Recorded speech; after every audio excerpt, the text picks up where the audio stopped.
অনেক সময় বাসায় দই আনলে পুরোটা দই খাওয়া হয় না, তখন যতটুকু দই থাকুক না কেন এই দই দিয়ে কিন্তু বানিয়ে ফেলতে পারেন মজাদার লাচ্ছি।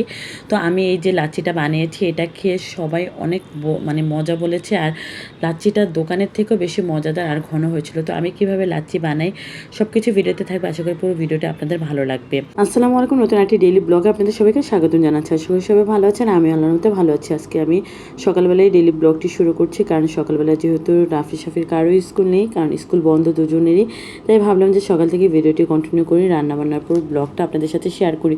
তো আজকে আমি এখানে মুরগি রান্না করছি, আর এই মুরগিটা আমি ভেজে রান্না করছি, যেহেতু আজকে সময় আছে তাই রাফি সাফির জন্যই এই মুরগিটা রান্না করি। ফার্মের মুরগিটা আমরা ওরকম খাই না, ওদের জন্যই রান্না করা হয়।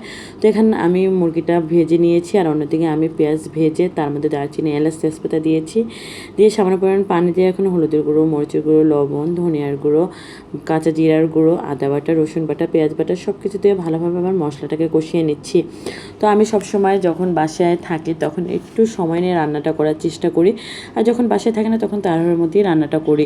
আর টমেটো কুচিও দিয়ে দিয়েছি, কারণ টমেটো কুচিটা যদি আপনি মাংস বা মুরগি যেই রান্নাতেই দেন না কেন ঝোলটা খুব ঘন হয় আর কালারটাও দেখতে সুন্দর হয়। যেহেতু ওদের জন্য রান্না করছি তাই মরিচের পরিমাণটা কম দিতে হচ্ছে, আর মরিচের পরিমাণ কম দিলে কিন্তু তরকারির কালারটা দেখতে অতটা বেশি সুন্দর লাগে না, সেজন্য আমি টমেটো কুচিটা ব্যবহার করি যাতে কালারটা দেখতে সুন্দর লাগে, ঝালও কম থাকে। তো এই তো আমি এখন মুরগিটা ভালোভাবে কষিয়ে নিচ্ছি, আর গরম মশলা গুঁড়ো দিয়ে দিয়েছি। তো মুরগিটা ভালোভাবে কষানো হচ্ছে, আর অন্যদিকে আমি এখানে নারকেলি মাছ ভেজে নেব, সেজন্য সব কিছু দিয়ে হলুদ গুঁড়ো, মরিচ গুঁড়ো, লবণ দিয়ে ভালোভাবে মাখিয়ে নিয়েছি।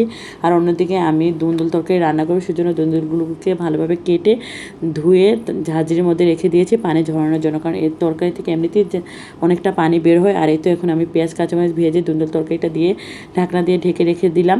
5 মিনিট পরে ঢাকনাটা উঠিয়ে দিব, আর আমার মুরগির তরকারি রান্না কিন্তু হয়ে গেছে। এখন আমি ভাজা জিরেগুলো দিয়ে নামিয়ে ফেলছি, আর ঝোলটা কিন্তু একটু মাখা মাখা রেখেছি, মানে আঠালো টাইপের রেখেছি, যেহেতু ওরা অতটা ঝোল খায় না। তো এই তো আমি তরকারি রান্না করছি, অন্যদিকে আমি এখন নারকেলের মাছটাও ভেজে নিচ্ছি। আর এই নারকেলের মাছটা কোন দেশে কী নামে পরিচিত অবশ্যই সবাই জানাবেন। অনেকে এই মাছটাকে মলা মাছ বলেন চিনে, কিন্তু এটা কিন্তু মলা মাছের মতো দেখতে হলেও এটা মলা মাছ না, এটা হলো নারিকেলি মাছ। এটার মাথাটা একটু চিকন টাইপের। তো এই নারিকেলের মাছ এভাবে ভেজে করে খেতে কিন্তু গরম ভাতের সাথে ভালোই লাগে। তো এদিকে আমি মাছ ভেজে নিচ্ছি, আর অন্যদিকে আমি একটু পরপর দুন্দুল তরকারিটা নেড়ে চেড়ে দিচ্ছি, কারণ দেখতেছি যে পানিটা বের হচ্ছে কি না। আর এই তো আমি চুলার আঁচটা একেবারেই বাড়িয়ে দিয়েছি, কারণ চুলার আঁচটা কমানো থাকলে দেখা যাবে যে পানি বের হয়েছে। আর এই তো চুলার আঁচটা বাড়ানোর সাথে সাথে এতটা পানি বের হয়েছে, যেখানে আমি একেবারে পানি ব্যবহার করিনি। ধুয়ে তরকারি অনেকক্ষণ আমি ঝাঁঝরির মধ্যে ছেঁকে রেখেছি, তারপরেও দুন্দুল তরকারি থেকে সবসময় রান্না করলে পানি বের হয় অনেকটা। আর এই তো আমি একটুখানি ভাজি হয়েছে, তো আমি একটা বাটিতে উঠিয়ে নিয়েছি। আর এদিকে আমি মাছটাও একটু মচমচে করে ভেজে নিচ্ছি। তো এদিকে তো আমার রান্নাবান্না হয়েই গেছে, যেহেতু আজকে একেবারেই কম রান্নাবান্না, তাই ভাবলাম যে আজকে একটু বাসায় লাচ্ছি বানাই, যেহেতু দুপুরবেলা বাসায় আছি, কারণ প্রতিদিন দুপুরবেলা বাসায় থাকা হয় না এখন আর। তো এই তো আমি এখন লাচ্ছি বানাবো, আর এই লাচ্ছিটা হলো দই দিয়ে বানাচ্ছি। তো দইটা কিছুদিন আগে আনা হয়েছিল, তো একটুখানি খাওয়ার পরে পুরো দইটাই রয়ে গেছে, তাই ভাবলাম আজকে একটু লাচ্ছি বানাই।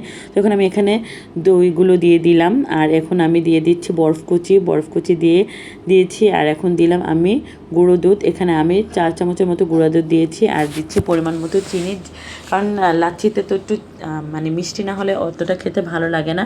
তো সব কিছু দিয়ে আমি এখন কিন্তু ভালোভাবে নেড়ে চেড়ে দিচ্ছি।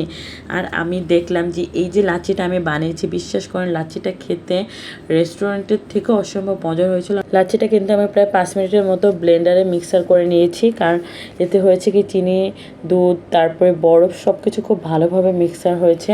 আর এদিকে সাফি তো চিল মোডে আছে, যেহেতু ওর স্কুল নিয়ে আজকে, তো সে খেলা করতেছে। মাশাল্লাহ সে এখন বাসায় বসে টুকটাক জিনিস দিয়ে খেলা করে, তো এই তো খেলছে। আর আমি তো এদিকে মানে লাচ্ছি বানাচ্ছি, আর একটু পরপর মার কাছে আসে, বিলাইয়ের মতো এসে মার দিকে মানে মা যে কাজ করে মার সামনে বসে থাকে।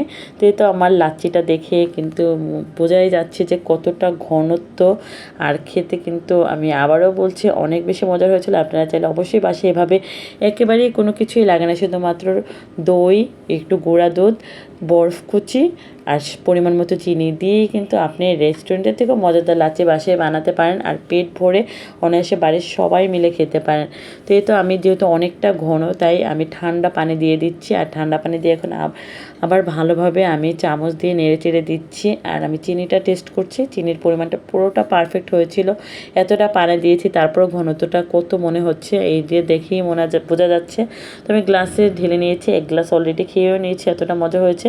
তো এখন এই গ্লাসটা আমি রাফিকে দিয়ে টেস্ট করব যে কেমন হয়েছে খেতে। আর এইদিকে আমি এই পাতিলটা পুরোটা ডিপে রেখে দিব ডিপ ফ্রিজ থেকে, পরে নামাবো 2 ঘন্টা পরে, তখন কিন্তু অনেকটা ঠান্ডা লাগবে, তখন খেতে আরও বেশি মজা হবে। তো এই তো রাফি টেস্ট করতেছে, সে তো ক্যামেরার সামনে আসতে চায় না। তো তারপরেও তো মা যেহেতু এখন ভিডিও করছি তাই ইচ্ছা না থাকলেও আসতে হবে। আর এই তো বলতেছে মা অনেক মজা হয়েছে। আমার ছেলে কিন্তু অনেক লাজুক, মানে খুব কম কথা বলে, আর ক্যামেরার সামনে আসলে তো আরও লজ্জা পায়। তো এই তো গ্লাস মানে দেখেই মনে হচ্ছে যে কতটা মজা হয়েছে, এক নিমিষেই গ্লাস ফাঁকা হয়ে গেছে। তো এখন এটা ডিপ ফ্রিজে রেখে দেবো, 2 ঘন্টা পরে সবাই মিলে খাবো। তো এই তো আমার রান্না করাও হয়ে গেছে। এদিকে আমি যে মাছ ভেজে প্লেটে উঠিয়ে নিয়েছি, আর অন্যদিকে দুন্দুল তরকারি ভেজে নিয়েছি। সব মিলিয়ে রান্না বান্নাটা খুব সিম্পল ছিল, আর আজকের ব্লগটাও খুব সাধারণ হলো। আশা করি আপনাদের সবার ভালো লাগবে, আর ভালো লাগলে অবশ্যই শুরু থেকে শেষ পর্যন্ত দেখবেন। আজকের মতো এখানেই শেষ করছি। সবাই ভালো থাকবেন, আল্লাহ হাফেজ।